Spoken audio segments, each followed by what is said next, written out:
We're going live.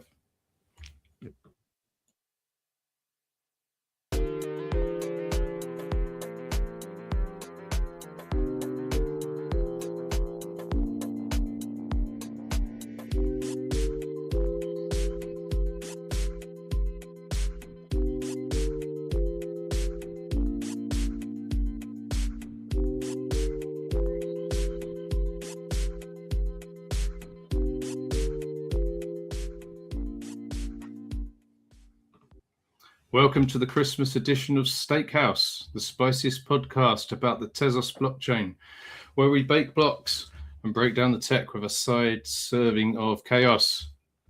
I'm your maitre d' for the evening, Father Tezos, if you will, and I'm joined by the usual bar stewards, Germán, Blangs, and Cryptonio. Hello. Let's go around to introduce them. So Blangs is here with that voice that's so thick you could deep fry chicken in it, serving up wisdom crispier than a Tezos transaction. Cryptonio is with us, and I haven't seen him for ages, so I'm expecting to hear juicy stories of minting NFTs or DeFi investments. And we have our tech expert, Germán. He made the mistake of calling me an old guy on X yesterday, so I intend to get my own back on him this evening. Oh. He says he lives in a gated property, but he says he also gets regular meals and exercise every day, so maybe he actually lives in a prison. Either way, he's here with us today. A note of seriousness for us all, though. We don't represent our employers. All of the views presented here are our own, and occasionally we'll talk about cryptocurrency. Don't take anything we say as investment advice unless you want to lose all of your money, all of your possessions, and live in the gutter forever. So let's start with cool things and highlights. Let's grab a virtual mince pie and a glass of wine and get on with the show. So picking on Greece's finest Tezos expert, Cryptonio first, what are your highlights and cool things, sir? My cool thing. So I was just looking, on forum Tezos Agora, where we got another proposal for the ecosystem DAO, and I think it was cool to see the 3 different proposals get funded in the past 2 months or so. So yeah, I was pretty excited about that. The third one is about to get funded. The voting went well. The community voted for the proposal, and now we got a new one. We're gonna see how that goes. So yeah, the ecosystem DAO, I think, got some pretty cool activity the last 2 months or so. Excellent. I'm going to lose the hat because this is actually too hot. Are you getting hot? I'm getting very hot. I've turned the heating off in the house and everything. I cannot cool down. Yeah. Right. Well, so who we got next then? We have Blangs. How's Phoenix, Arizona, Blangs? Is it still hot there? What's the climate like? I mean, I wear hoodies and jeans. It's kind of cold. This is that period of the year where we get really cold, but most people would come here and probably be comfortable in t-shirts. I don't know.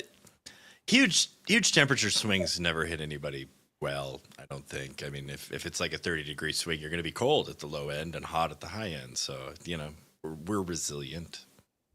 Maybe. Splendid. And what's your cool thing? What's your cool thing? Well, I got a chance to sit down with this amazing couple in Patagonia. They live in the mountains and they use Tezos to mint all their art. They actually run it's not so much, it's a residency. That's the technical term for it. I want to call it a collective because there's a group of people that have grown around it. But it is a residency. You can go there and stay for about a week, a little longer than a week, and you get to stay in the mountains, get inspired, and create art, and then mint it on Tezos. It's pretty cool. That does actually sound pretty cool. And I think the problem with that is that Germán's got to come up with something cooler. But I mean, you've had the flu, haven't you, Germán? Yeah, I got the flu, and maybe that was a trade-off for the previous 2 weeks that were actually cool because I actually got to meet these wonderful people that Blanks mentioned in person while I was in in Buenos Aires in November for Dead Connect, and we had a couple of Tezos events that we are going to maybe touch a little bit later on. And yes, I managed to meet a lot of people from the community that I knew of, or that we talk regularly, and not just mentioning perhaps this amazing group of artists that we have in Latam, but also perhaps some Oshi bakers that we talked every day with. Some of them like Libertes, but we have never, been in real life together. So that was, I guess, I think kind of like one of highlight, I guess, in the last few months. So cool. All right. Last time we did this, you'd locked your wife out of the house. Have you done that again this evening, or did she come back? Are you okay? It was, yes. Actually, we're still married, and I did double check that I haven't locked her out today. Hopefully, because it's raining cats and dogs outside, so I'm not sure I got to, I can get away with the mishap again. Right, fair enough then. What's my cool thing? I've forgotten. We've done a load of stuff like we normally do. We deployed Etherlink, a new Etherlink test network on ShadowNet. We deployed a Tallinn net test net. We're going to talk about Tallinn later on. And also, we're beginning to see bakers moving to the BLS keys as well. Captain Steak, who can't be with us tonight, has done that. He's already moved, I believe. Personally, I've been working on side project, which is here, Kisses on a Postcard. And the team have got a script almost for that, or a screenplay. So lots of stuff going on. And I did get a question between Stakehouse 1 and today's, are the dogs going to be in your house? Because last time, if you were observant, you could probably hear 2 sausage dogs barking for the entire episode. The first time I did the Chief Baker's night off, they slept. They barked right up until we pressed the button to go live, and then they just slept. And then last time I put them downstairs, and they were just barking like all the time, going out into the garden. And my neighbour Tim said there must be something wrong with Chris because his dogs are in the garden barking. So they all thought I'd died, basically. And then he went on to Twitter, because obviously rather than knock on the door, you just go onto Twitter, wouldn't you? To see, has Chris Pinnock died? And he saw the stream. So he said, it's all right, everyone. All the neighbours, the blue lights stopped. And I am still here.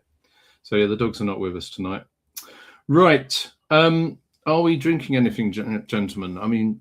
Some people don't drink, but as you know, I do occasionally get the wine out. I've got this, sings it's me. I've got this nice Portuguese wine, which has got pictures of Lisbon on it, and it's very nice. I've had this before online.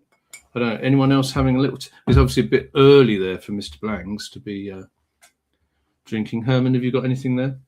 Yeah, I also have a bottle of red as well, French Pomerol wine, so a bit of Merlot for the special occasion.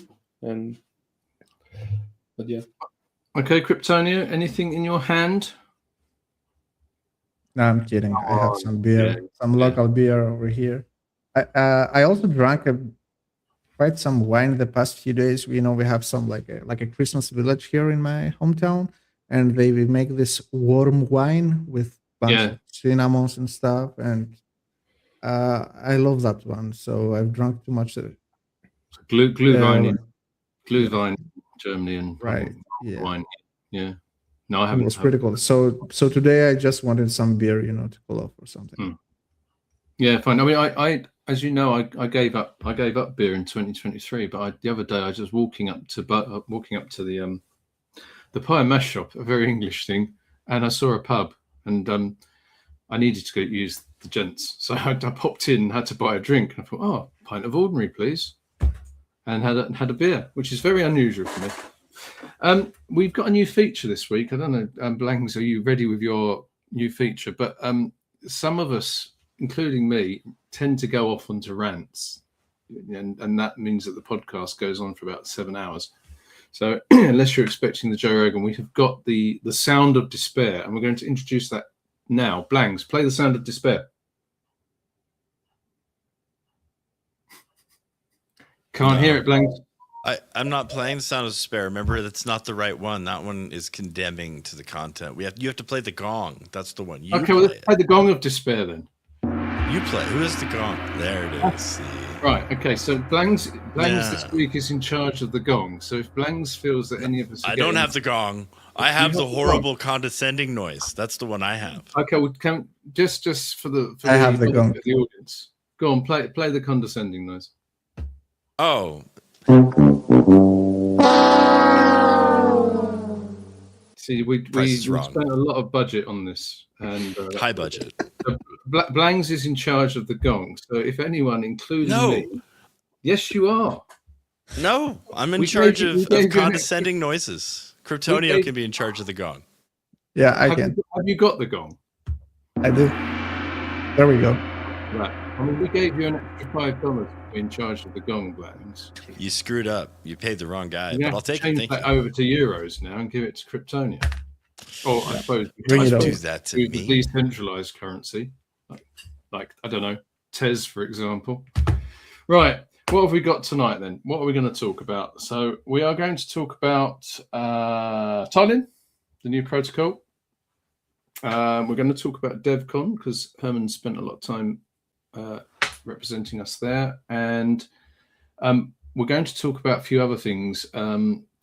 We might touch on my AI fatigue that I have, which we'll go into perhaps into detail, and then I've been deploying. I've got some scripts to deploy nodes which I've been updating this week for various reasons, and possibly other things too. So let's jump in. Tallinn has passed the exploration vote and is in the cooldown phase. So everyone needs to be testing the Tallinn protocol and shaking all the bugs out. Not that there are any, because we don't put bugs in our software, you understand. And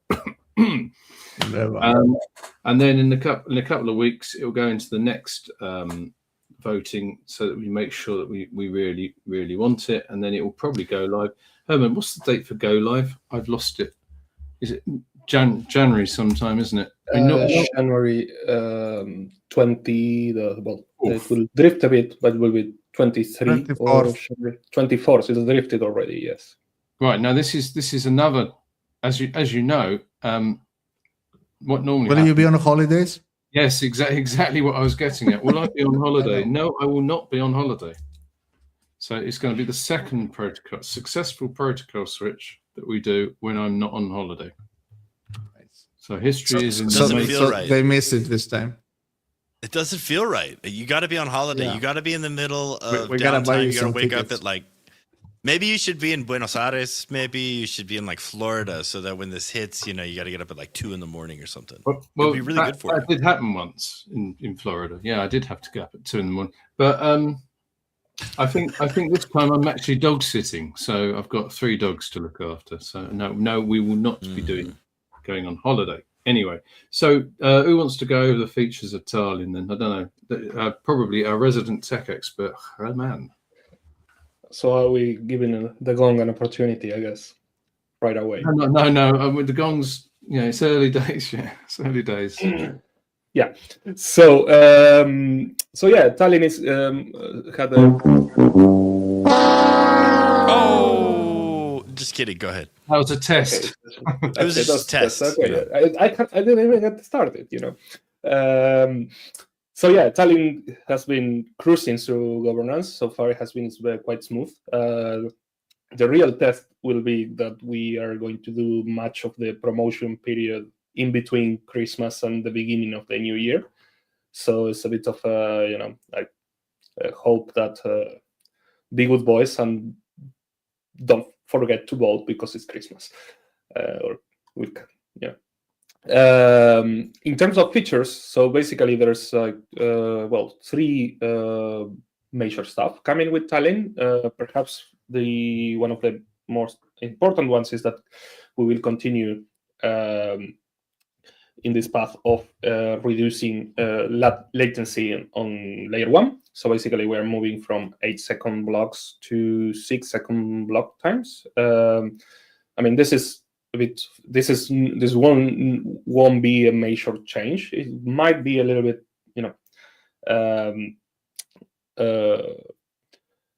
spooky perhaps when we always do this, because there's always this tension of saying, will the network be able to hold? And in this case, it's kind of, we have been doing the homework for some time, so we know this is, for instance, within the capacity of the network, and it's basically on the same path that we started almost already a couple of years ago, when we started lowering from 15 seconds to 10 to 8, and now to 6 seconds, right? So of course, this is not just improving the user experience on layer 1, because lower latency and faster finality implies that we have faster settlement for applications on layer 1, but it also it also implies that that we can move faster on the layer 2 and improving the settlement capacity that they have on layer 1, right? So I think this is perhaps on the, let's say, infrastructure side, one of the key things. And I guess the key point is that we keep on this path. So if you notice, we haven't altered the minimal hardware requirements that we have from last time, and this is kind of an important thing for us, especially for bakers. We don't want, we want to keep baking on Tezos affordable, or especially on the hardware part. We cannot have true real decentralization if only 100 people can afford the machines, right? Because this leads to concentration of hardware, and this leads to issues. So if we want to keep having a variety of baker profiles with many home bakers baking off the shelf, this is perhaps the important bit. So this is then the other feature, I guess, it's also a continuation of what we've been doing in Seoul. So Seoul introduced the ability to use BLS and consensus keys, as Chris mentioned in the intro, for signing blocks and attestations, and also basically introduced the feature of aggregated attestations, which allows to save space in the block by compressing all attestations signed with these keys together. And this is again kind of like a gradual step towards bringing improvements and making layer 1 leaner. So one of the features that comes in Tallinn is that we do the next step. Now that we have this feature live and people is advancing on adopting the different signing solutions available, we are ready to kick off the next stage, which is allowing every baker to attest at every level. So today, the way that the consensus algorithm works is like we select a number of bakers that part among the 264, let's say, that we have active today, to participate on attesting the next block. And this has kind of a bit of two drawbacks. One is that we need to compute all these committees. The second one is that this creates a little bit of a subtle difference in between what 66% of the stake means versus 66% of the attestation committee. So it creates some invariance that affects maybe not that much the security foundations, but does perhaps affect more like the computation of rights and the rewards, right? Because also one of the things that entails is that there's a large variance in, especially for the bakers that participate less often, in rewards. So if we can get rid of that, we will get like a leaner, simpler consensus algorithm. And the way that we propose it is with Tallinn is that once at least 50% of the bakers cross the barrier of to start adopting the BLS signing for consensus, we will Those are the TC4 addresses, right? Yeah, it's a TC4 addresses, which are the ones powered by BLS signing scheme. So once we get to, let's say, I guess it will be around 134 bakers adopting this signing mechanism, we will adopt this first change, which is getting rid of the attestation committee, and everybody will attest on every block, regardless of what signatures they use. And this is important because some people get confused with this, saying that it's this is currently so this is kind of the next step, and we are preparing down the line for the next protocols, other changes in the simplification of how the consensus algorithm works that basically depend are interlocked in a way with this feature. The third one, it's kind of like a small need, but it's I guess an interesting one that can help for layer 1, but eventually maybe next year as well for TestLink, is that we sort of created an internal registry for basically for Michelson applications for deploy smart contracts. Why? Because this was an observation that we had that if you look at the smart contracts on layer 1, there's a lot of the storage is used in storing addresses, other contracts, or other user accounts, and this putting the full hash occupies an amount of space, and this is repeated across the information that we store on the blockchain a long time. So this basically the index registry, what it provides is kind of an internal global identifier for each contract that gets deployed. So smart contract developers can store this index again, which is just a shorter number, which is you need to spend less space, and then the protocol will redirect to the address of the contract. So basically, it's a little bit of compression that we can use because we have this common data that is being replicated across the context, and this is not a migration, so people will need to adopt it in their new deployed contracts, but this will allow us to save some space for future for the new contracts, right? Yeah. Do you know how much space roughly that it saves? I read something like up to 100 times. Is that right? Not off the top of my head, but we are moving from it's between 15 and 100 because it's instead of 22 bytes, which is what we need for an address hash, we will occupy between 3 and 5. Mm-hmm. And so all the new smart contracts will be indexed in that registry automatically. Anything that gets created will be indexed in there. Okay, and I suppose all the old ones as well, right?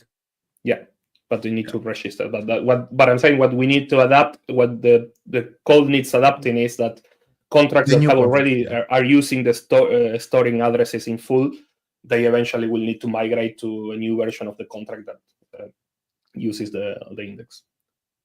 So that will be like adding another call in the contract. Like how will it work? Like you remove the big map and you add a new call so to you the index. In your big maps, instead of storing the address, you store the index, and then you have a call because there's a like the Michelson support that provides you the mapping for the address that you need to unfold from the context, and you can basically then, if it gets cached, you are only reading it once, so it's basically like it's just one level of indirection, if you want, in a dictionary, which is not costly in terms of computation.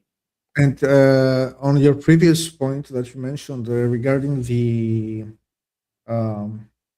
getting all the bakers to attest at every block, if we get above 50% adoption of the TZ4 addresses, the BLS, right? I have seen a bunch of bakers around, I think, that have started changing to the TZ4 addresses. Like, do we have any, I don't know, do we track how many are there, how close we are, or something like that? I think so just cutting in on that, you have to, I mean, Germán, you keep me honest here, but you need 2 TZ4 addresses if you're running with the DAO as well. You have to have a companion key. So it's worth, if bakers are looking at doing it, it's worth getting that set up now, because we also need them to run a download as well. So you need a companion key and either a baking key or a consensus key if you're delegating it, but you need to have the 2 keys. That availability layer, right? Yeah, and I think the docs are being updated to reflect that, because I don't think it's necessarily obvious on the first pass, but it's all, I mean, it's all there. So Good yeah, you point need it out. keys. Yeah, and going back to this, yeah, we don't have like a quick dashboard, and something that we might address kind of in the short term, especially before we get to Tallinn activation. But I think that from the data that we're getting from the indexer, I think we were looking at maybe 20, 25, approximately the number of active bakers. Some even quite recently, especially with, I'm seeing like the current cycle. Yeah, so we are in cycle 1. Okay, so these guys are adapted. We had 3 bakers on 2 in the last cycle. So 2 yesterday, another one the previous day. We have 2 bakers on. Okay. Well, I mean, Captain Stake, who, as I said earlier, can't be here tonight for reasons we don't know. He has switched to BLS keys already. So yes, he has. I believe he has a companion key as well. Yeah. I would just like to say that Chris is definitely not Captain Steak. Just want to make sure that everybody knows. Definitely not. Definitely not. We cannot possibly be the same person. I have seen Captain Steak and Chris at the same time, and they were not the same person. We had them both in a space. We did. That's right. Up on the stage. He came to my 50th birthday party, didn't he? It's very strange, because it was actually his 50th birthday party. Very, a couple of days. Coincidental. Coincidence. Did he pay for the damage? I mean, he got a little bit carried away. The captain. No. From what I understand, he never did pay for that. Yeah, I mean, he's having a tough time. I mean, up on the planet Staketon, the difference between tax avoidance and tax evasion is very, very, very, blurred in their law. So I think that's probably why he spends a lot of his time here. And also, his missus is giving him a load of jip as well. Anyway. So, before we divert it, one last bit on the BLS signing. One of the cool things that we have on mainnet is that we are actually have the 3. So we have currently 4 alternatives for signing. Well, specific apart from hot wallets. So we have the Tezos RPi BLS signer, the open hardware developed by Matic Labs. That's already been used on mainnet. So we also have the test signer by Test Capital. But Test Capital also has been it's already been used on mainnet. So we have the Rossignol signer, which is also a third option being developed by another community member. I'm not sure if it's been deployed on his baker on mainnet, but I think so, because he switched to recently, so maybe it is. And of course, they have like the solution using secure enclaves or secure environments GCP or enclaves on AWS by Signatory. That's also been used by by ECAD. Soon other bakers that have like a cloud environment, right? So it's that kind of things, because one of the important key here is kind of like we are moving perhaps into a more interesting scenario in which we have open source projects for signing hardware that in a way inspire each other's, and we can all learn from what works in one and in other as we advance. But one thing to bear in mind especially is that in particular that especially the Tezos RPI signer, we insist on the fact these are proof of concept. We haven't been fully audited, so it's kind of they are on experimental stage, and by bakers to be careful about what they do and make sure they test them on testnet and understand what well, I mean, they haven't perhaps been audited, but I think one of them is Octez Signer, right? Which is fairly safe, and you just got to make sure that all the default passwords and so on the machine are not the default ones anymore, and have a bit of common sense about where you put it on your network. But it's not. It's a similar security. I mean, the need to take usual precautions as well, similar to how you're deploying your baker, especially when you're deploying on an open network. But yes, and of course we have really nice tutorial, including some videos, on how to assemble them and how to deploy them on test networks and start experimenting. Yeah. So I'm going to direct people to Tezos Agora, because we've got 9 days left of this testing period, and then bakers will be voting again on Tallinn. Go on. He doesn't get the gong or the sound for using the wrong term. It's cooldown period, not testing. No, he runs a show. There's like an inherent rule we can't use the gong on him. It was like, well, you weren't here. He was like, okay, we can only use it on Germán. I was like, okay, that's the rule. I'm going to stick to it. That's definitely not true. I never said that. It's so true. Okay. You're right, but actually, TZKT calls it the testing period. But exactly, that's what I was going to say. Yeah. Thank you for your support, Cryptonio. Remember, I'm not on the gong, Germán. I'm just, making up excuses for the guy who is. But so for the next one, I get like the technically incorrect sound. Whatever. The gong can be used on any person. Except Chris. That was the rule. No. You are the guardian of the gong. You can use it. I am not the guardian of the gong. No, jokes aside, I'm the one using the gong. Okay, well, you're the guardian of the gong then. Okay. Honestly, make your mind up, guys. Seriously. What we should do is we should have a governance process to decide who's the guardian of the gong. Spin up a the gentleman guardian of the gong. Anyway, you're not doing very well because you haven't used the gong. But you didn't use the gong because I was kind of right? Right. Anyway, so the exploration kind of right? Yeah, because both are correct, both cooldown and testing, because testing is mentioned on TZKT, shown on TZKT. Yeah, I'm like the attorney here.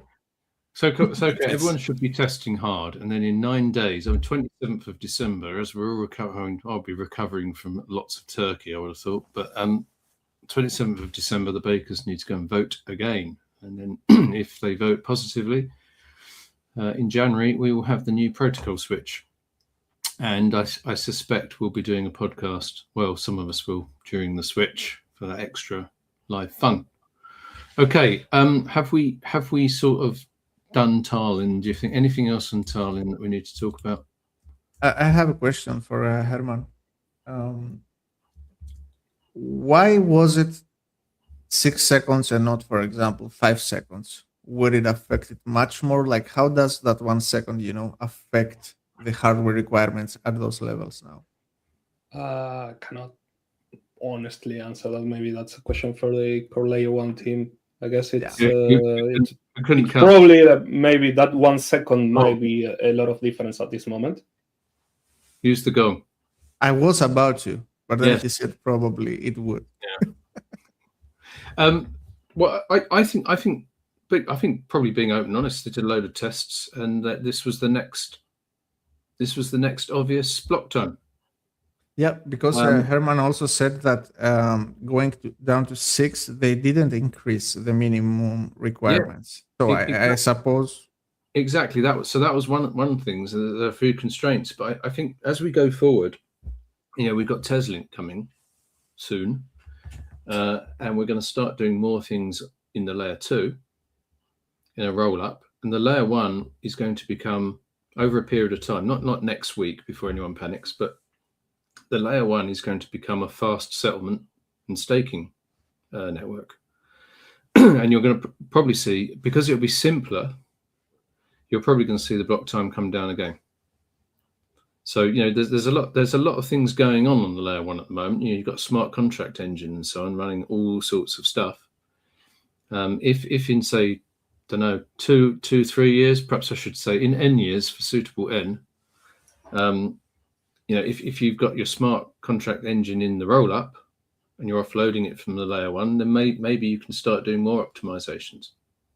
So all these changes that are coming in these protocols are chipping away towards the Tezos X, vision and roadmap, to make the layer 1 exceptionally fast, simple, and settlement platform, and to push the intelligence into the edge and the roll-ups. So that's the way it's going. So I think 6 seconds was a good target, and I know they did a lot of tests to see what was practical with the current way things are. I mean, if things are changed elsewhere, they may be able to get the time down further. I'm pretty sure they can. In fact, I know they can because I keep my ear to the ground.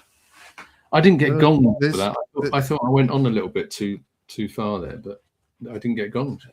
So this takes us actually lower than the Ethereum L1 block time, right? Although I know that there are no any other blockchains out there, they don't exist, right, Chris? No, there's only one blockchain, as we know. I didn't think there were other blockchains. I thought there was only one. I don't remember that. What is this? What did you call it? What do you call it?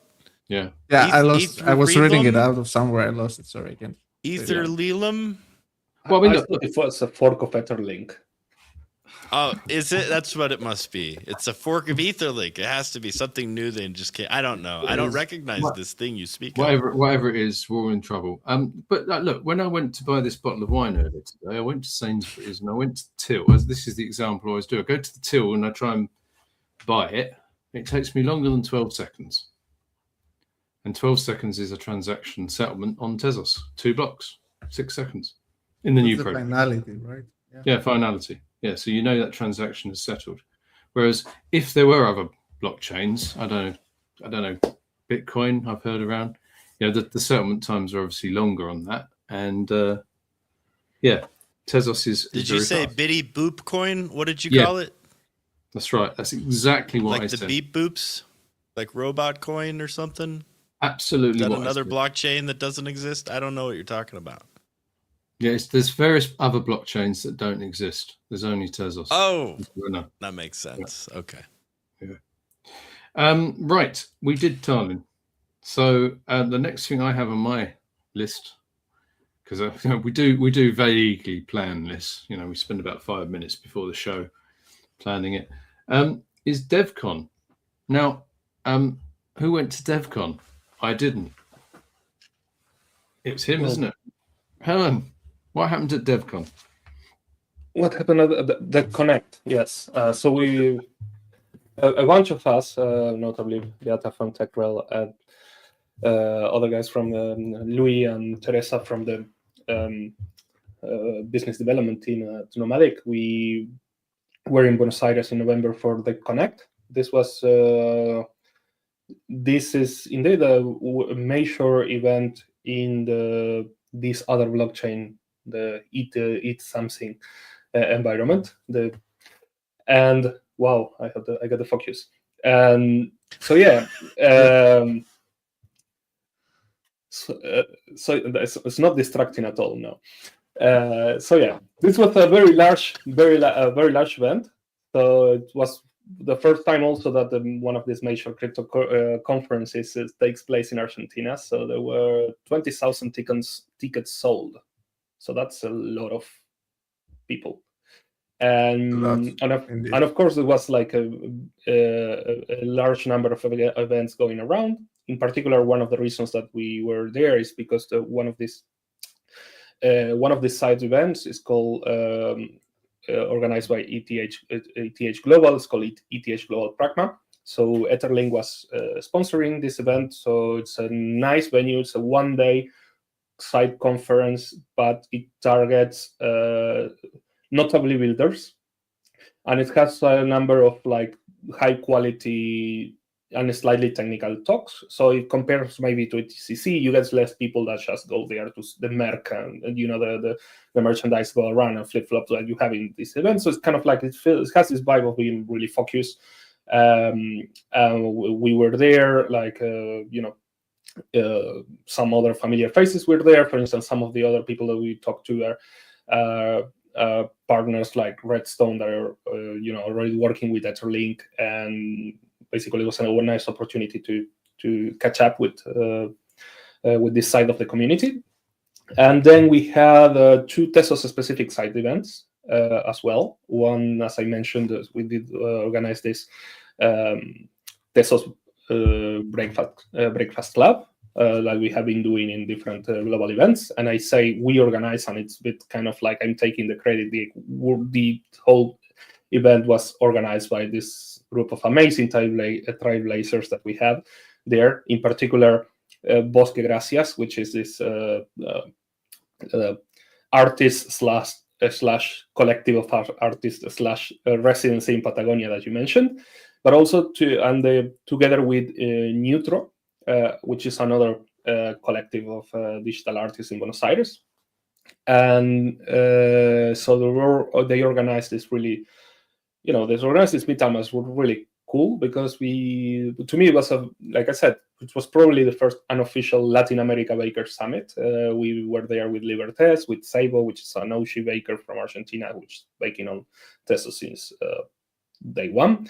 There's a good opportunity for us to meet. Then, people from the ecosystem builders from ECAD, and also Baking Bad guys were also present. So it was a nice opportunity to meet, and also to meet all this really interesting art scene that we have in Latin America.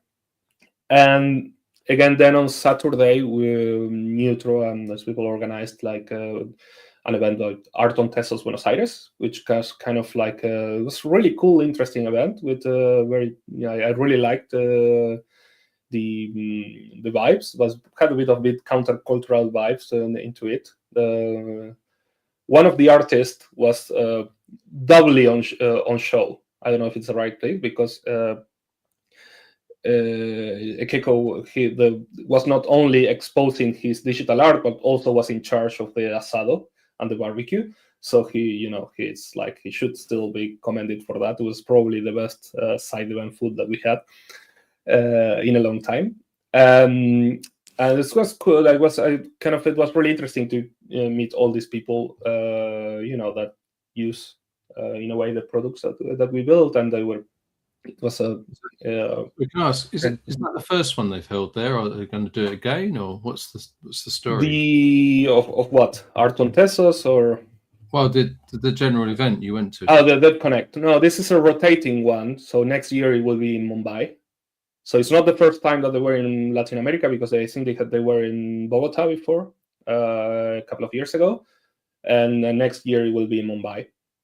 And for and also the Art on Tezos series of events is also quite new. It started this year with the first edition in Berlin, and then we had this one in Buenos Aires. So I don't know when it will be probably the next one, but yeah. And we also had fun because, Beata, she also gave a presentation in one of these side events on the Ethereum about the creative economy. We got also to sneak peek a little bit into some of the more technical bits. So there was an Ethereum, there was a lot of noise goings around in terms of CK for proving. So they have this competition to try to see if they can prove all the contents of Ethereum blocks. And there was an interesting track with different presentations. And there was the security and privacy track, where I think it's in a couple of interesting presentations there in terms of the ambitions that the EVM community has in terms of privacy, transactions, and whatnot. And it seems that we might have, we do have like a technical advantage there. So all in all, it was, it was a very intense week, I guess, but it was quite fruitful, let's say. Also, the weather was great.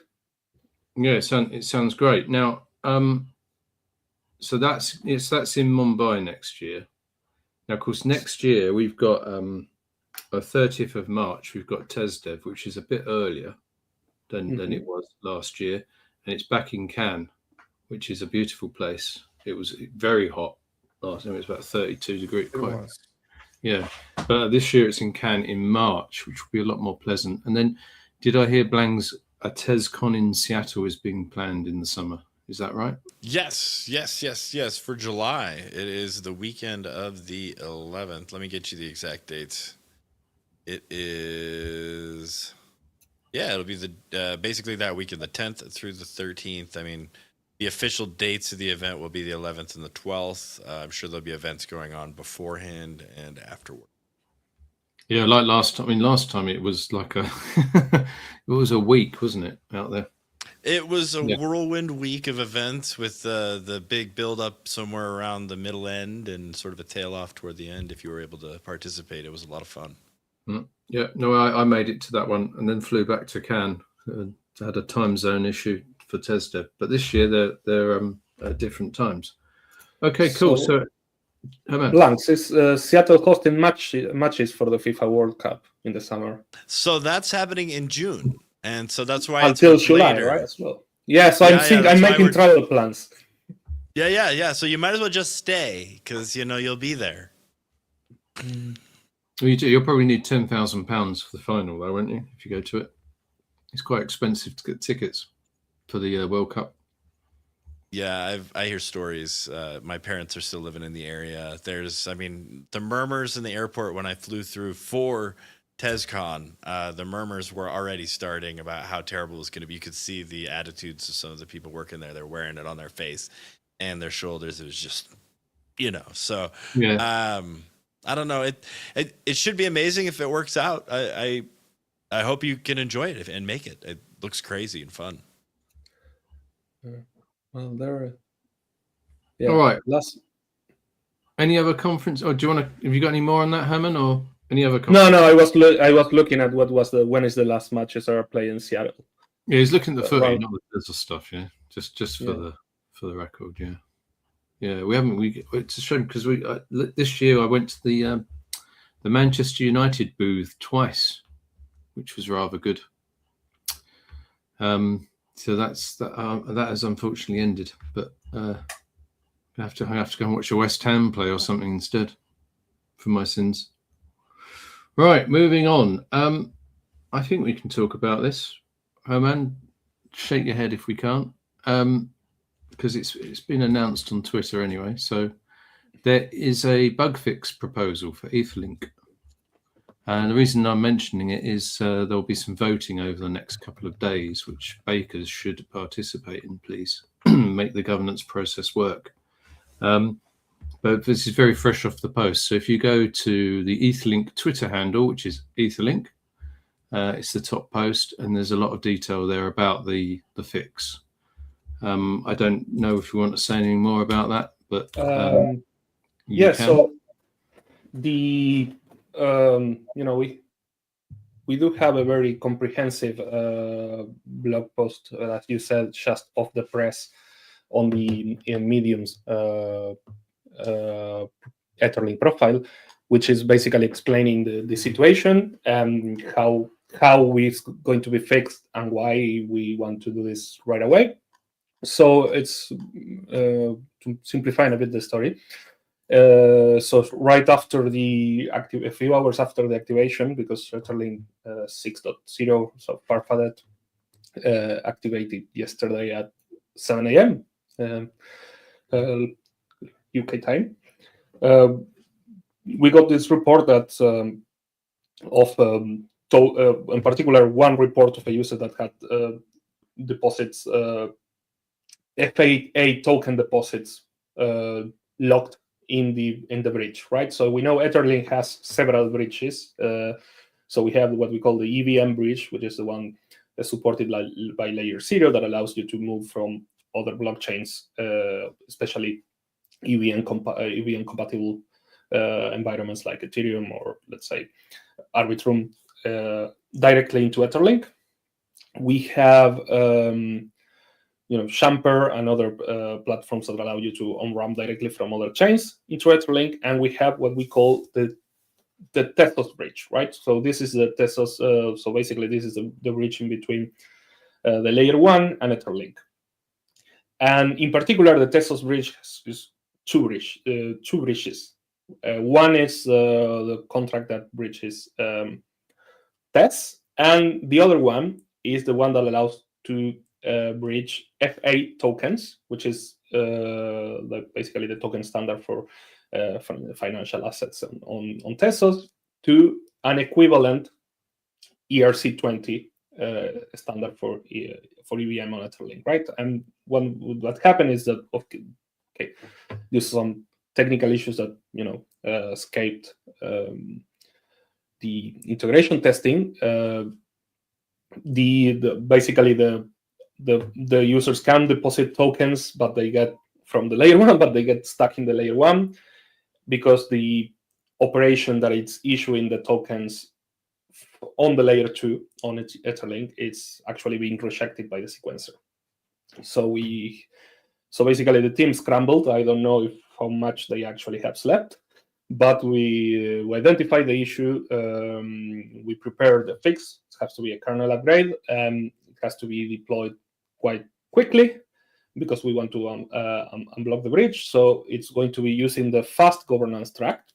The fast governance track resolves itself in 1 day because each period lasts around 8 hours. So voting will start around 3:30 a.m.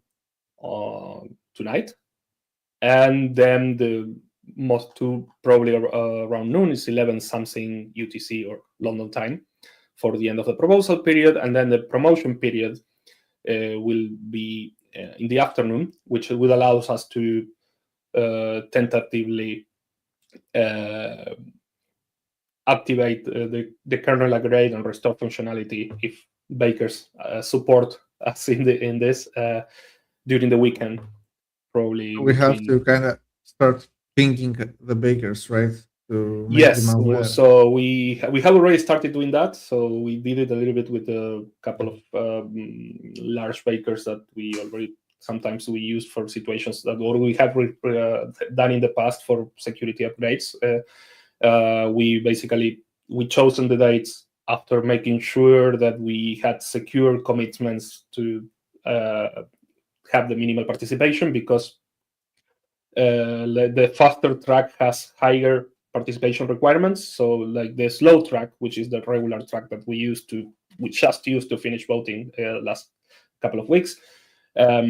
So each period is 4.5 days, but then we have like 1% of voting power requirement for the proposal and 5% for the promotion period, right? Whereas in the fast track, these are higher because we are making the decisions, let's say, more swiftly. So it's 5% for proposal and 15% for promotion. But hope that the outreach we have done yesterday evening, as the team was preparing the fix, we should be okay. And we will have an Agora post that we were finishing preparing before the stream started, published on later tonight on Agora, with the instruction for the bakers. So hopefully tomorrow morning we can, of course, that's using the fast process. Yes. Yeah, I was just going to put that up because it's quite important. There's two. There's the slow and the fast, and you can see it all happening on the governance site, right? Yeah, we can see that on the governance side. Tomorrow we will. Tomorrow you will, because today it hasn't. It's once the proposal is the kernel upgrade is injected, you will see it actively there on the governance portal, and which is cool because it's a nice feature. I don't like a lot of bakers have adopted this yet, but in combining the port. You can vote directly from the portal. So, and in particular, we now have, since a couple of upgrades ago, this feature specific to Etherlink governance that is allows a baker to set a voting key. So if if you are some bakers have like they don't run, they are not running around with the ledger with the baking key. They have like large institutions with some processes to follow, or some multiple parties that need to sign authorization or access. So the voting key allows the baker to designate a different key to vote. And in my case, even if I had my ledger like somewhere, it's still handy to have a separate voting key, because it's basically I just connect with Temple or with Umami or Kukai with the click and vote with 2 clicks. It's a nice. I think it's kind of been a nice addition that we have had to Etherlink governance. So yeah. Anyway, like I was saying, like the instructions to vote and a reminder of all this is coming on Agora. It's a different contract to the slow. It's a different contract, yes. So if you're voting by command line, you need to make sure that's why we are putting it on Agora. I need to make sure again that I put the right contract. From the previous, there was a previous proposal which was a slow proposal, right? That's 6.0, and that was a different process, a different contract. Yeah. So it's all changes tomorrow. Well, you know where to find me tomorrow if you. Yeah, we do. Unless there's some work required, then we just can't find you. Right.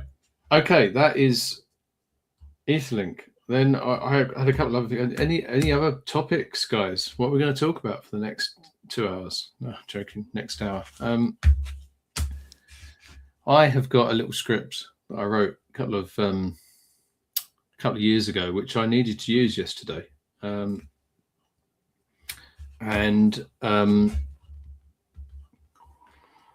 we ought to talk about sapling. I don't know, Cryptonio, did you want to talk about that? But in a bit. But first of all, so I've got this script that will fire up a VM on Google Cloud, download Octez, install it, and then download a snapshot, depending on what history mode you want to use. And there's currently 4 history modes that are useful. Archive has got absolutely everything, but it's approaching 3.5 terabytes of data. Full has got everything except all the balances, which is a lot smaller. Rolling has got enough information for you to interact with the network. And then there's also Full 50, which is being used for a few projects that I'm working on at the moment. So that's got 50 cycles with everything in it. And so you can set up a node quite quickly. With an archive node, you've got to wait for the data to transfer. So it takes a couple of hours. But by the end of that process, you've got a node up and running and all the software is installed. So that's quite nice. I updated that yesterday to make sure it all worked. There are some hooks in there so I can put AWS and local stuff in there. And even, dare I say, Azure, if that takes anyone's fancy. Does anyone know anyone that runs a node on Azure? Because they've got a nice HSM product over at Microsoft. I don't know anyone that runs anything on Azure. Actually, I don't know anyone that runs anything on Azure, let alone Tezos. I don't know anyone. I don't know anyone that's used it. I mean, I logged into it once and then realized I'd gone to their website. Off the top of my head, no, because we have people. I know we have people. GCP, AWS, OVH, Holzner, from the information with some from our discussions with bakers, but I have never heard anyone say no on Azure. Okay, well, I suspect that's due to some prejudice, but they have got an HSM product. It's probably worth a look. But yeah, basically, I wrote this so you could call a set of functions, and depending on what cloud you're on, you could call it. So at the moment, it works on GCP quite well. There's no reason why it can't be adapted to AWS. It's just that I haven't got the time to do it, and that's what I did yesterday. And I did that to test the archive nodes extract, which it's becoming quite difficult to manage an archive node. It's getting quite large, and when What is the size around right now? It's about off the top of my head. I've got one on my screen actually. Where are we? I've got a node that I switched to full 50, and it hasn't garbage collected yet. That's got 3.2 terabytes of data on the Tezos partition. 3.2 terabytes. So it is big and it is growing, and it's when we start to hit the 4 terabyte thing, and powers of 2, it's going to be interesting. We might have to start to think about how we look after that data. And there's all sorts of things that people have proposed around that, like doing a regenesis perhaps, but I don't know how practical they are. Right, so that was one thing. So did someone want to talk about sapling? Because there's this project kicking around at the moment that's sort of. So I had one question about your scripts. Because yes, go on. I was not just making fun of you. I was actually taking a look. It's kind of but my impression is old guy. Yeah, don't just put in there the date. Yeah, old guy. No, I was going to say, because kind of like when the script also kind of deploys the machine automatically, right? So it does everything. It's not just yes. Which is kind of like. I do like, I appreciate the use case, but my problem I have is that I don't have, I don't have the superpowers you have to launch machines. So this is kind of like what usually you do, because you can with your if you have a Gmail account, you effectively I know my personal ones, yes, but yes. So you just need a GCP project for it to run. That's all you need. Yes. And if you don't have money, I need a manager validating mine. So that's the problem. Okay. Yes, at work. But let's just say you were doing something at home and you had a credit card, you could easily set up a rolling node quite affordably. Yes, I know. But yeah. But I was going to say, like, kind of like, if you got me inspired to productify a bit one of my shoddy attempts of automated deployment, and I started upgrading my an old project called Weekly Netter. So maybe you got a way to have fun at me back, and I'm planning to share it by the end. I've got scripts running that I've had for about 3.5 years that sit there every week, and they sit there listening to the testnets updates. And if there's a new weekly net, it crashes everything, comes back up within 30 minutes. And that's still kind of working, but it actually builds from source. It doesn't mess around. Well, I used to have something like that building from source, but now I hate to, nobody's listening. So I would say, like, I went against my principles, and I'm using Docker Compose for it. So. Yes, I mean, Docker's okay. If you want, I mean, it's the equivalent of sending. It's the equivalent of sending a computer through the post, isn't it? It works on mine. There you are. I remember before Docker. I had some. Sorry, you can gong me if you want. So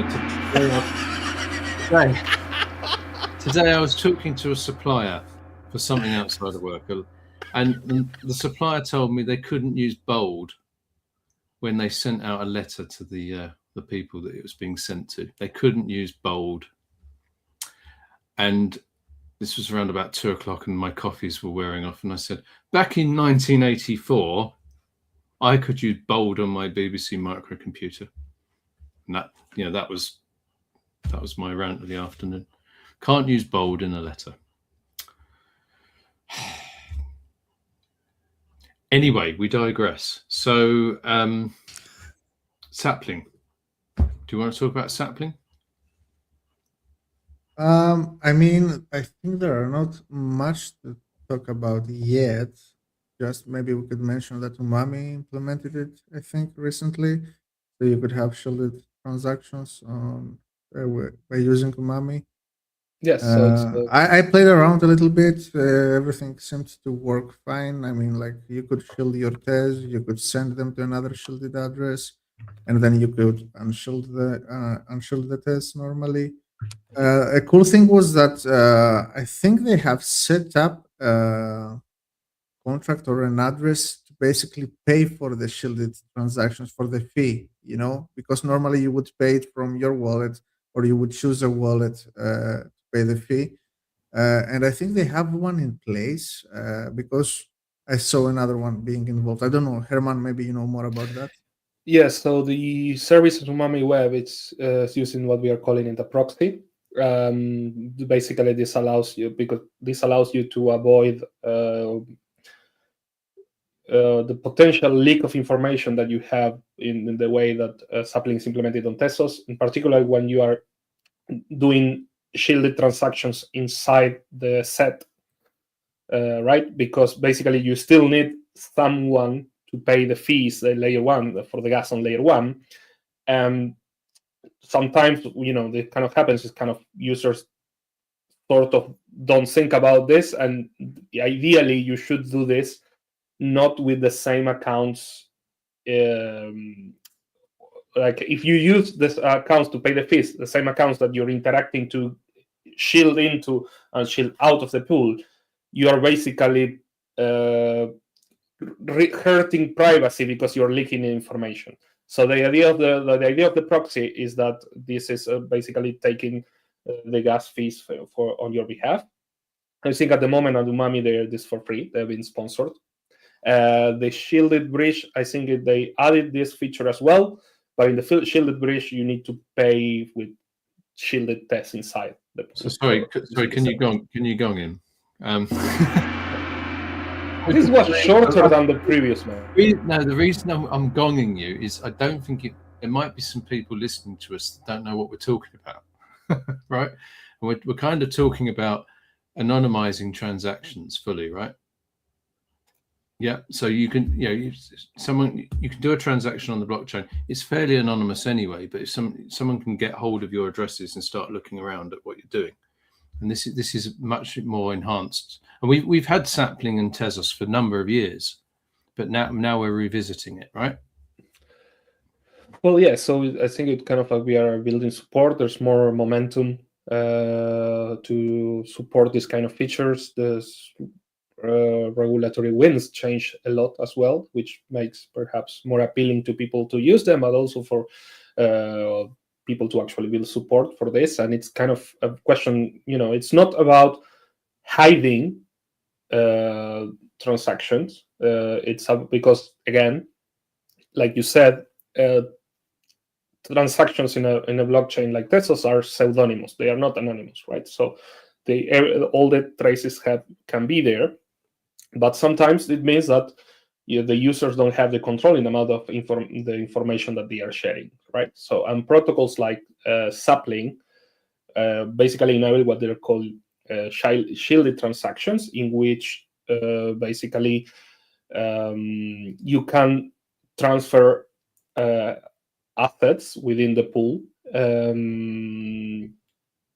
with enhanced privacy more anonymously. It's not, completely 100% and anonymous, because of course there's always these interactions when what is called shielding, which is moving tests or assets or tokens inside a set, the contract that handles, or also unshielding, right? Because if you unshield from the pool, from the set into an account, basically from outside you were seeing that this transaction happens. And I guess, this is kind of important, that this kind of privacy preserving protocols works best when there's more volume and when there's more TVL.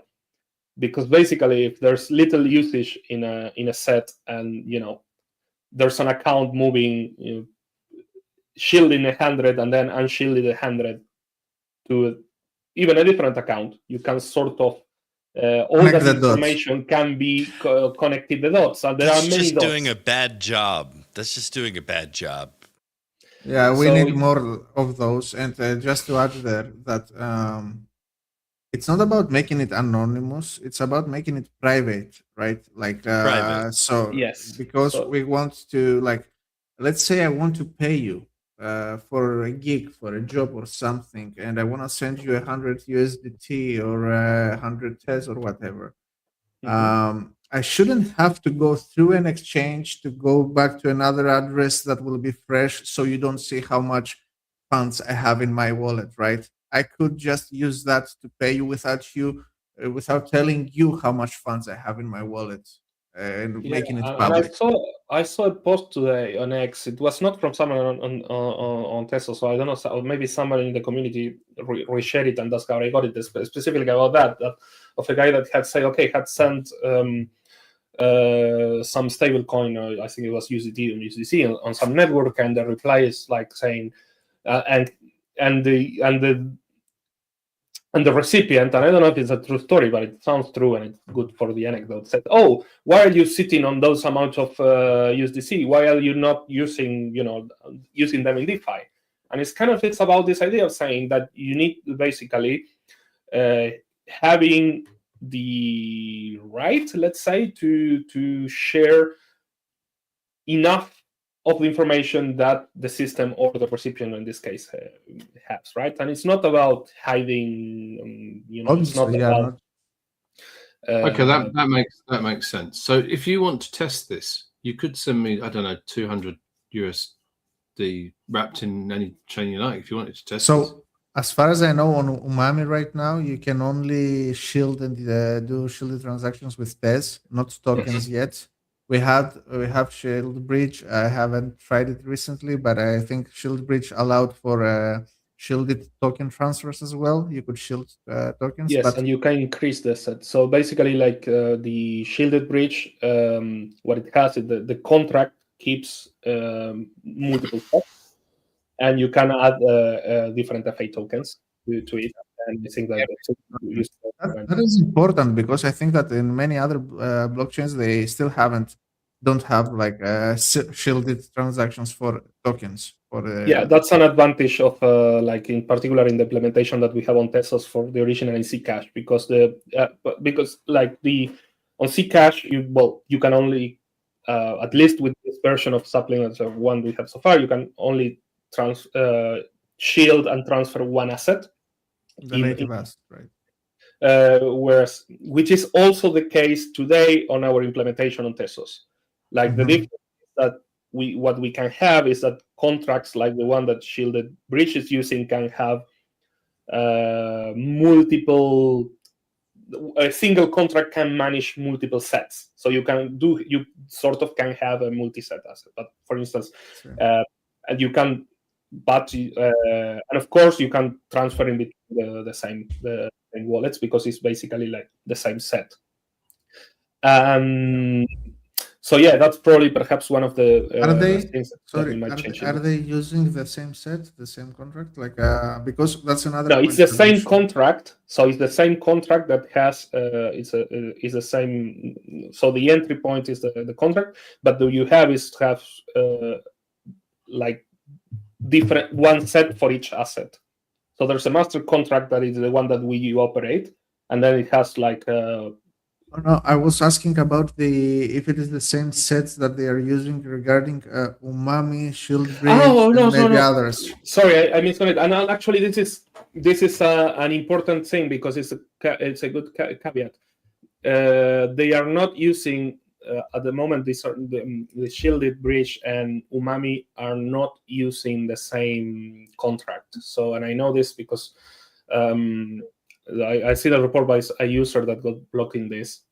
I mean, he was not aware that Tezos doesn't have one canonical shielded set. So basically, each contract can display different ones.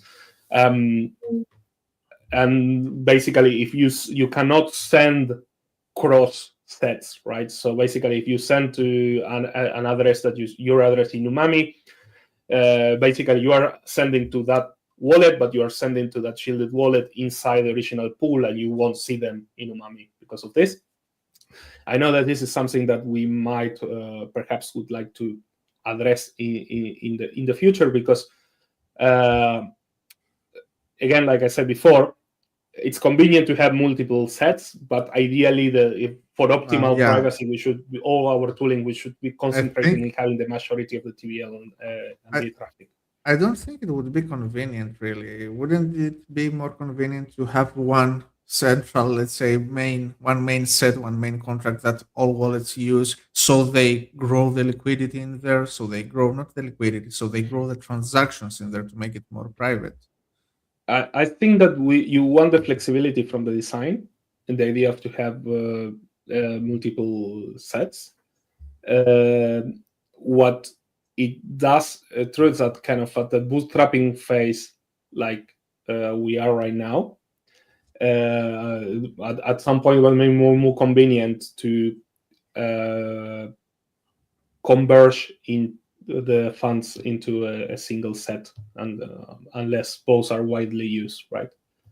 And this is something that I don't know. I'm talking to the people at the Umami team that might have looked into the future, because this is kind of I guess the first rollout of the feature that has been done for Umami web wallet. In particular, for instance, if you use AirGap, which is the other wallet that has for some time enabled sapling, the sapling feature in AirGap, you can actually choose the contract, right? So you could basically operate with multiple ones, and this could eventually help with this effort to eventually concentrate your shielded assets into a single set. And I'm talking to the team with the office. That's something that might be coming in the next iterations early next year. There's also the one true wallet, right? Octa's client, which does all this. Octa's client does, of course, allows you to, since the beginning. That's not for normal users, guys. That's for you, for geeks. And like us, yeah, command line geeks like us. Yeah, it's not for normal users. Normal users. No, obviously, but yeah, if you happen to be on a VT100 terminal and you have to do a sapling transaction, you can do it. Yeah. Would it be possible to get these contracts to interact with each other, to have the sets actually interacting? I'm not sure it's even kind of a thing in the current state of the art of that, because basically, if they can interact without unshielding, most likely they are already the same. They're the same set. I don't think it's the way that even the evolutions of the version of the sapling protocol we have implemented to consider that. There might be some other things that we looked into developing. I think Arthur had a post on Agora recently in identifying a couple of low-hanging fruits, let's say, for evolution, and perhaps even this aspect, for instance, of it's something that is worth exploring. For instance, is natively going multi-assets within the same set, rather. I mean, for a current user of the shielded set. Of the shielded set bridge wouldn't affect much, but it might actually be better from the privacy foundations and from other security considerations if instead of having a contract that handles multiple sets, you actually would be able to handle the multi assets within the same set. That's something that we may do. Like, I mean, I'm not an expert on those topics, but shielded cross-set transactions sounds like science fiction at the moment. It'd be cool if it worked, though. If they figured out a way to make that work, that would be amazing. Yeah, but I think that you have workarounds. So basically, you could perhaps you could have like you could have some sort of service. You need to have the trusted party for that, but unshields and sends on the other side. So if you want to do that, also trustless, I guess that it could be, yeah. it's something. But I guess that the point is whether the effort kind of makes sense on where's the use May I case of ask? that. Right. May I ask Right. just why not have just one big set? I mean, what is the flexibility that we need in that? Like, is it for changing or adding new stuff to it? Because you could probably deploy one main set that would be used by all wallets and not controlled by anybody or anything like that. And so you get all the liquidity, all the transactions in one set, right? If the wallets agreed to use that set. Well, I'm not completely sure I have the answer. It's been a little while, and I might need to perhaps talk with Yeah, I'm just trying to think as well, and I'm thinking out loud here. So maybe there is some good reason for that. I think that the like you said, especially if it's a canonical one, and if it's a it might be sort of, it makes it a bottleneck perhaps for security on terms of like kind of you need to actually make sure that of the correctness. And also I know that for instance at some point, like the regulatory winds change a lot since Tezos first implemented privacy transaction to this year, right? And during a long time, this had been headwinds for all these kind of projects. And if you have a canonical set like this, it sort of brings an association between the infrastructure, the people running the infrastructure, even the bakers, and maybe the developers to this feature. Whereas it's something that you have when it's clear that there's like a user that via contract generated, asset. There's like, to me, I'm not a lawyer, but these arguments at some point might also pay into consideration into this design. So I know that it's it's a bit of whenever you are discussing these kind of things, like especially private transactions, like the regulatory aspects and legal aspects, they go they have to be waiting, I guess. And but we've seen some more action now. I mean, you remember the regulations and where the reason that all these privacy talks were being shut down back in 2021, I think. So now I think that the whole the field is kind of better. So that's why we start seeing more and more implementations across the board. And we have a question coming from the audience from Libertes, who is asking, is the org card implementation too difficult?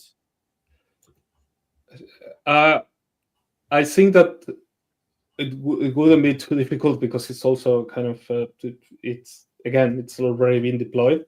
But it's probably not just a question of just upgrading a dependency, right? There might be some effort to do.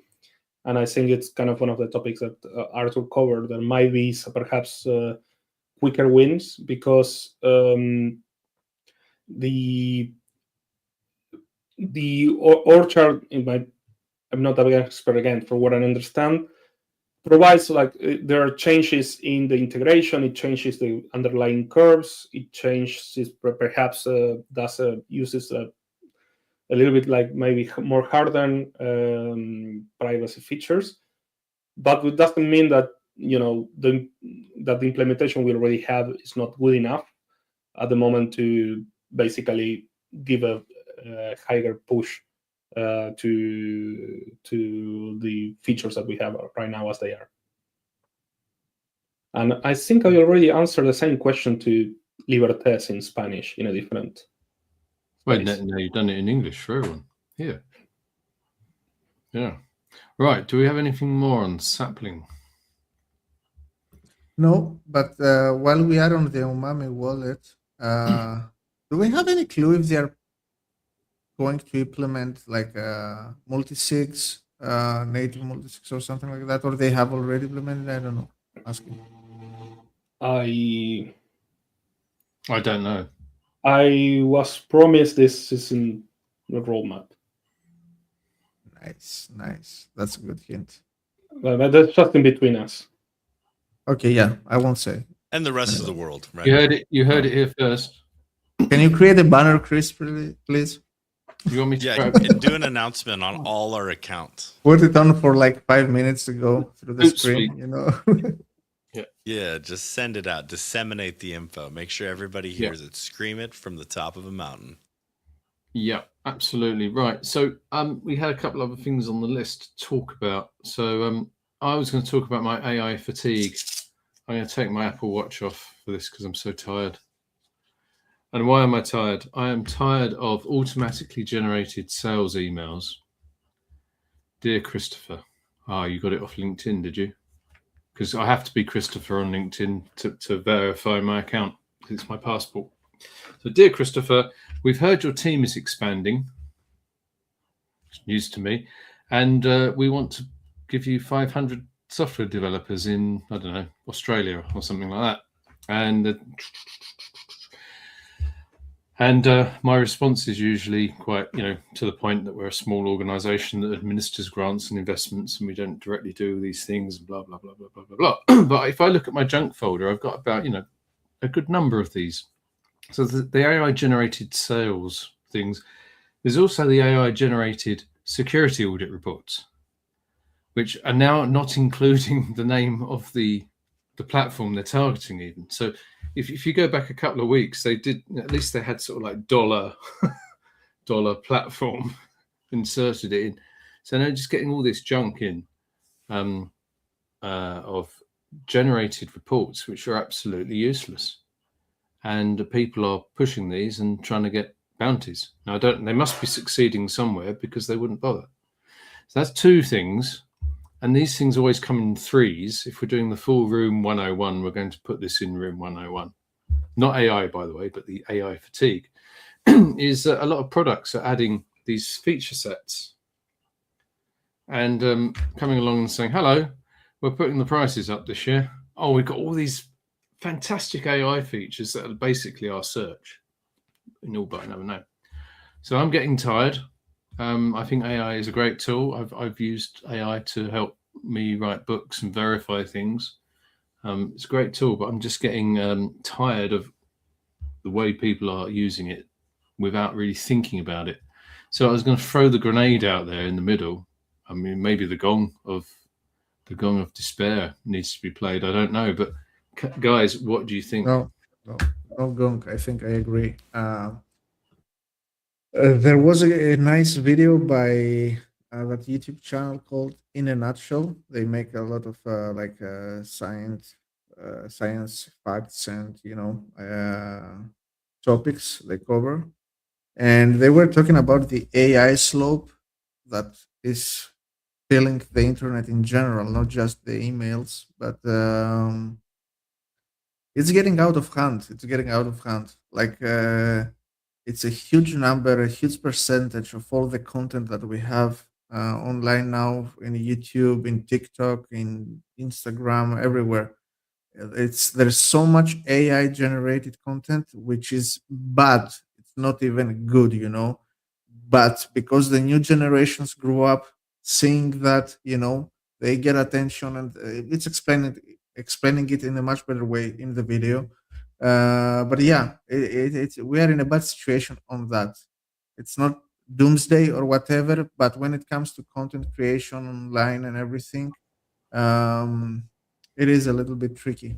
But it's not. I mean, to be clear, I do use it. I mean, we all do. It's a great tool. A project. One of my friends has just done a deck, and he's used it to generate the images of people in a particular time, and he's had to tweak it, and he got there in the end. Oh, by the way, if ChatGPT or any other AI tool actually does something for you, you must say thank you, because when in 10 years, money.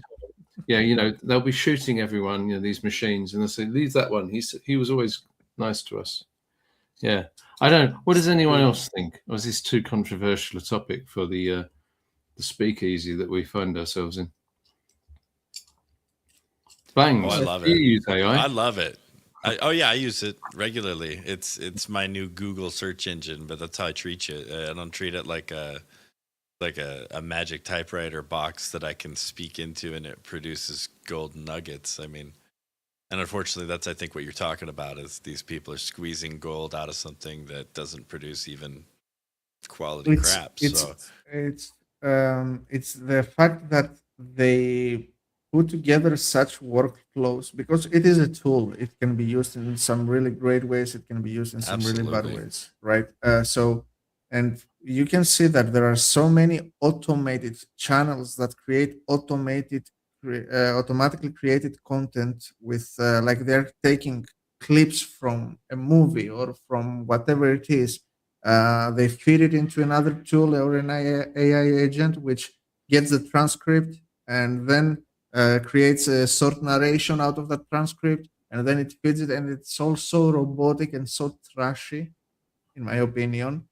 And it puts it out there, but it reflective, Cryptonio. It's reflective. They don't know why they're doing any of it. They're just generating something that reflects what they've seen in a pattern over and over again. You lose the purpose. You take like a movie and you understand how direction works. You understand how camera placement works. You understand how focus and telling a story visually works. Then you make the story. You use AI in that sense. It's a powerful tool. When you look at the tool and you say, be a director, it doesn't think like a director. It recognizes patterns, and so it produces things that appear to be director-ish.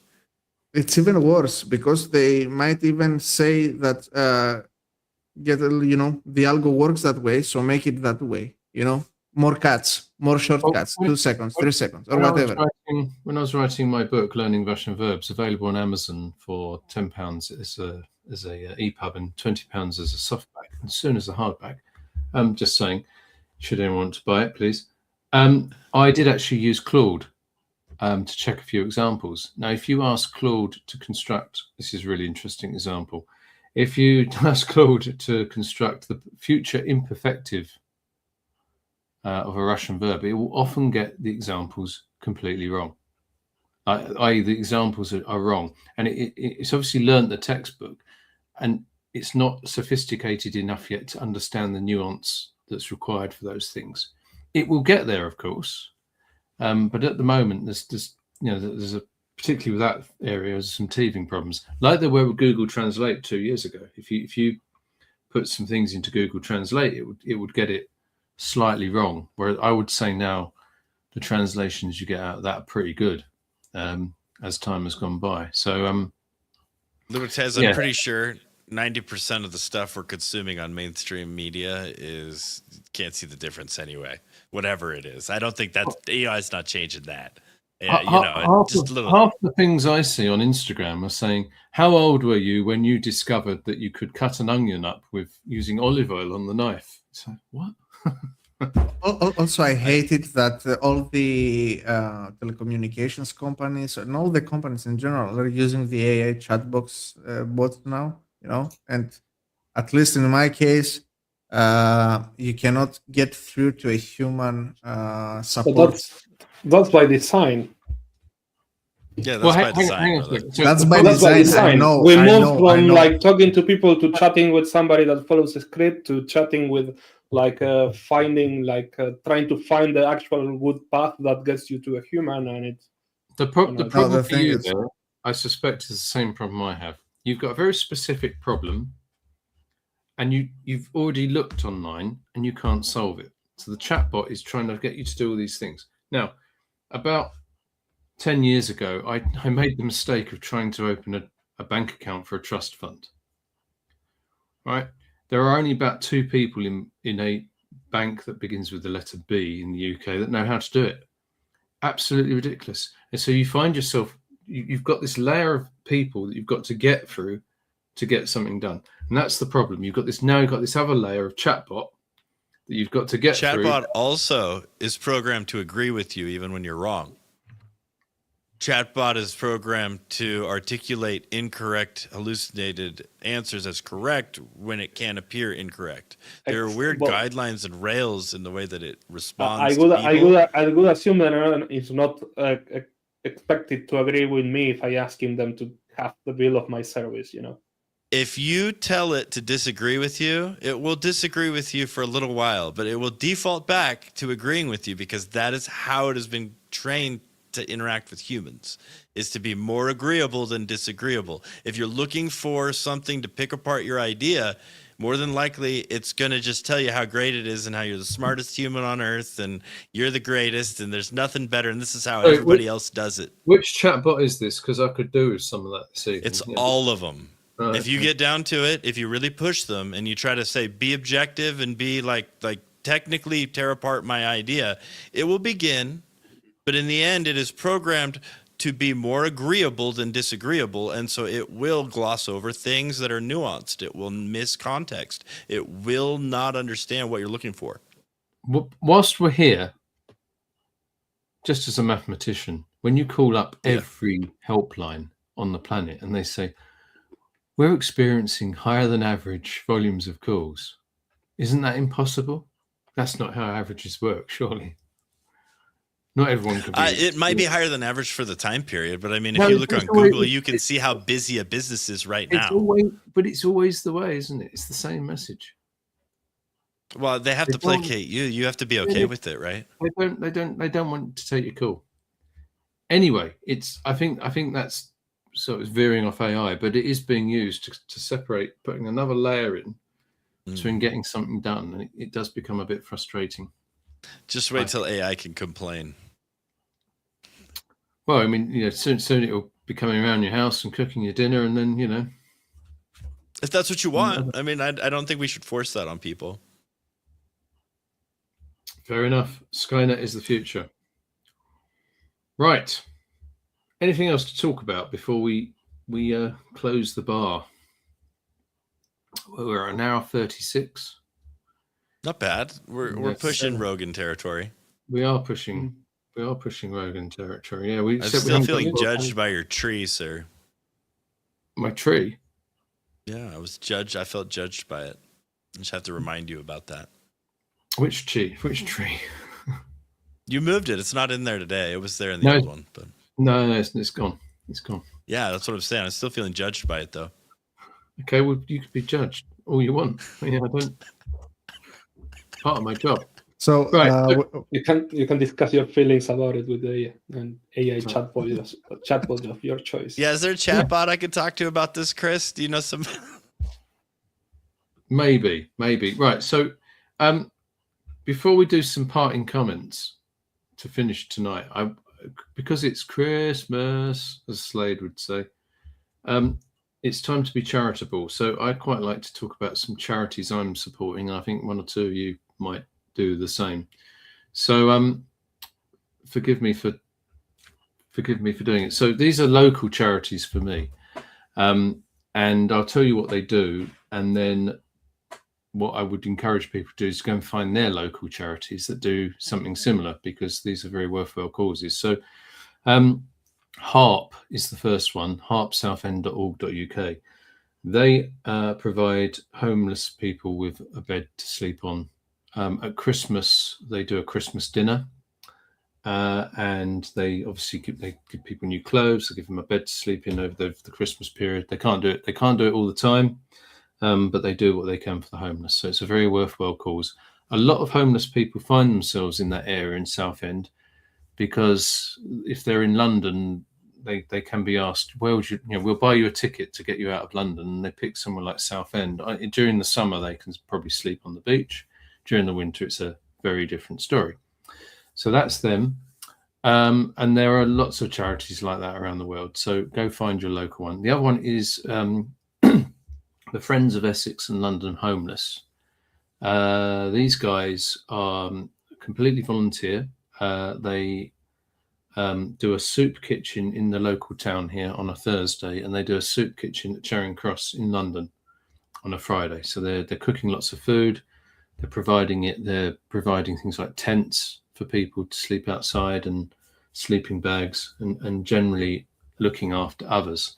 So they're the two local ones. There's something else that I've started to support in the last 9 months, because quite a lot of people haven't got it together, and they're lonely and they don't know where to turn. So this is a charity I particularly like. It's called the Campaign Against Living Miserably.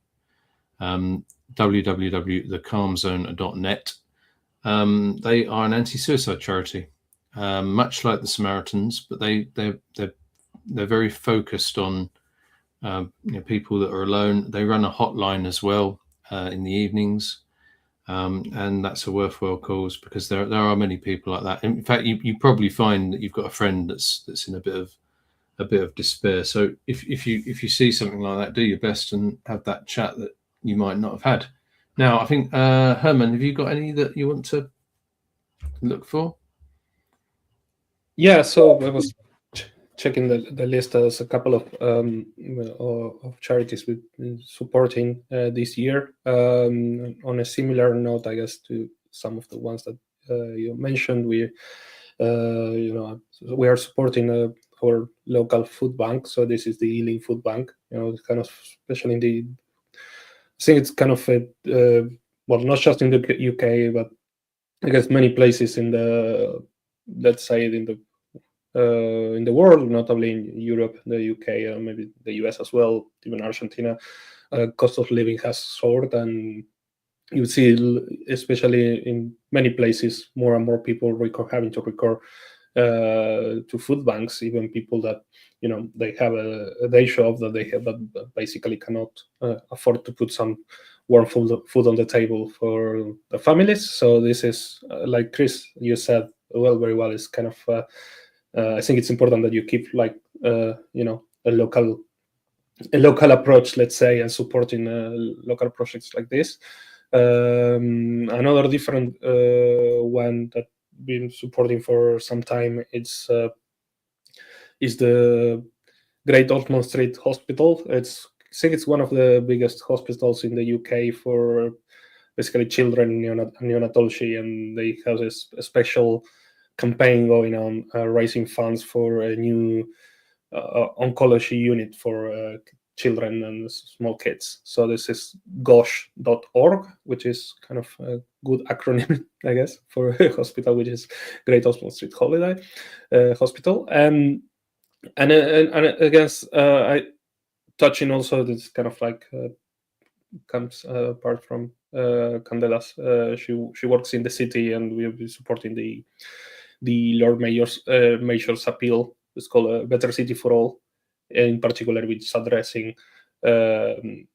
homelessness in the city of London, but also in the East London area, because as Chris said, London is an expensive city that tries to that pushes people away, and there's it's hard to be it's hard to be homeless anywhere, I guess, but it's especially harder to be perhaps in some of these big expensive capitals of the world, right? And I guess that's our list this year. Yeah, particularly at this time of year in London, and if you go further afield, it's impossible. I mean, the temperatures are just too low, so there has to be somewhere to go. Right. Anyone else before we close the shop? I mean, it's local, but Phoenix Children's Hospital can always use a little donation around these times. They specialize in helping out kids. They've got a McDonald's house right nearby. So, I mean, it's a great company, great hospital. One of the few local ones I still appreciate. So if you're in the Arizona area, Phoenix Children's Hospital, please help them out if you can. Okie doke. Right. Yeah, so I don't have any to add, because they are pretty localized, like to Greece, very Greece focused. But yeah, if you're Greek by any chance and you're listening to this, Act of Kindness is the English name of the organization, which has a bunch of campaigns around kids, and yeah, it's a really good one. Even if you go to their website, you can select what they do.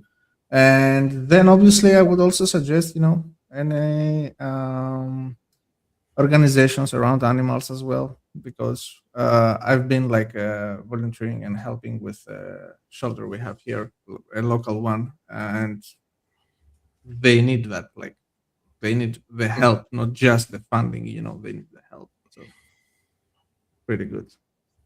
Yeah, I think if people are stuck for ideas, though, the first idea is go and find your local homeless charity that's doing a Christmas dinner. And if you're sitting, say, as an eight people at your Christmas dinner, why not give 8 Christmas dinners? And then, you So can tell yeah. your family that's what you've done from the family. That's one thing you can do. One good thing in my hometown is that we don't have any homeless people here, at least in my hometown. Obviously, there are. If you go to the capital city, to Athens and the other bigger cities, you will find some. But here, thankfully, in smaller towns like mine, we don't have any homeless people around. So that's why we don't even have local organizations about homeless people, which is a good thing. But yeah, obviously, if you're in a big city, you also have to pay focus to that.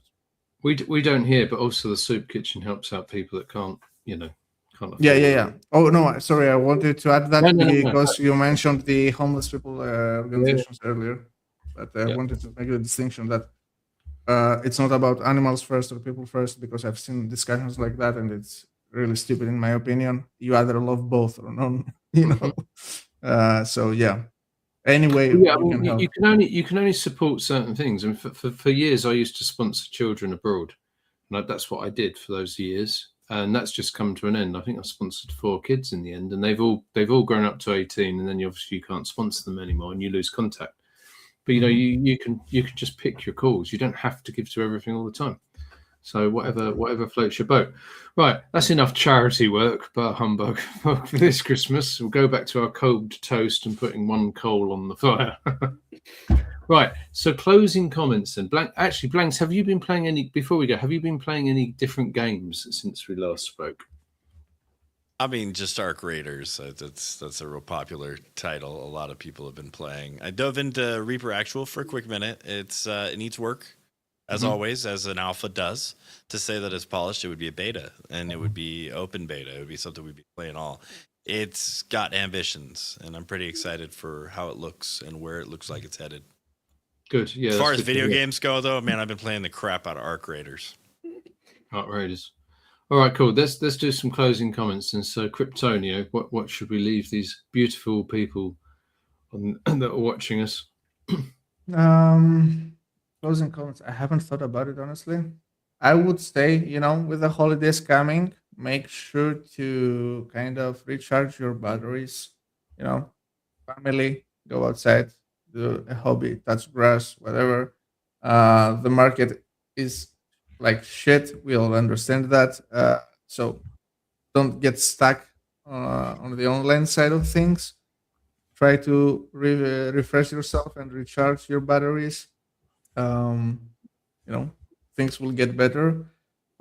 We know that the work is still being put in, especially in the Tezos ecosystem. We know that there are some people putting serious work in all of this, and the markets are what they are, but don't let them get to you, especially now on the days that are coming. And also, I want to say that this was a pleasure again, like the first time. I think we will keep doing it, right, Krish? We'll keep doing it every quarter. We're looking at doing this every quarter. Yeah, because it's and let's keep it like that, at least close to 2 hours, because the first hour the alcohol hasn't kicked in yet. So we should do a proper one in Texas with coffee pots and talk about all sorts of stuff. Try and get cancelled. That's what we should do. Totally, yeah. Herman, any passing comments? Yeah, well, I try to not repeat what Cryptonio said. I think kind of like it's been, it's been an intense year. So I guess that everybody's looking to some quiet time, the family. But look on the right side of things. I think we have accomplished some. Be proud of what you accomplished this year, whatever it is, and let's bring it on next year. Blangs. It's that time to embrace family, friends, enjoy yourselves and the people around you. We're not doing this because we just want to see number go up, live on a yacht, and hate people. I mean, this is a bigger thing than all this. So don't forget that, you know. Oh. Some people do want to live on an island with heaps of money and never interact with people. I love people. That's why I do this. So just want to say thanks for having me. This is impossible in a lot of other spaces. You can't exist like this. The things that we do here, the iteration, try, fix again. You have to be right the first time or you quit. And that's a weird way to live. I think here we embody something more practical. So appreciate you having me. Can I also quickly plug that we have our the last community call of the year on Thursday, this Tuesday. So if you're listening, follow the Tezos Commons account on X. We will be glad to get to chat with you on Tuesday on our community call. I'd love to see you there. What time is that? Yeah, 8 p.m. UTC. 8 p.m. Okay. Yeah. So we'll catch you all there. Me and Blanks. Yeah. Maybe Chris, maybe Germán as well. I've stupidly booked my bass guitar lesson over. You can skip one. You can skip. No, I've skipped 3 because I've got an AWS recertification exam on Monday, so I've cancelled everything to do that. And then I've got one on Tuesday, unfortunately. So I can't. All I hear is excuses. You better make it happen, Chris. No, I'm kidding. you better make it happen, Chris. I'm kidding. That's right. Right. Anyway, so my passing comments. So the various seasons going on at the moment, whatever your season is, have a happy one and have a happy new year. We will be back with this probably around, I'm guessing, in March. Let's see what the world looks like then. And we will be doing, some of us will be doing the Chief Baker's Night Out on the night of the Tallinn upgrade, if it gets accepted, of course. So provided see you on the internet, the blockchain. Could be the morning also. It looks like it will be the morning. Well, that's okay. What you mean in the middle of the night? Well, I mean, we will do the Chief Baker's Night Out, and then we do the, the activation after party, I guess. But it's Chief Baker's morning off, sort of thing. Yeah, Chief Baker's breakfast or morning in. Yeah. For once. All right. Well, look, and happy New Year, and let's come back fighting and make 2026 the best year on Tezos. So I'm going to leave it all there and wish you all a Merry Christmas as well. And bye. Take care. Take care, everybody. Take care. Bye. See you guys. You guys.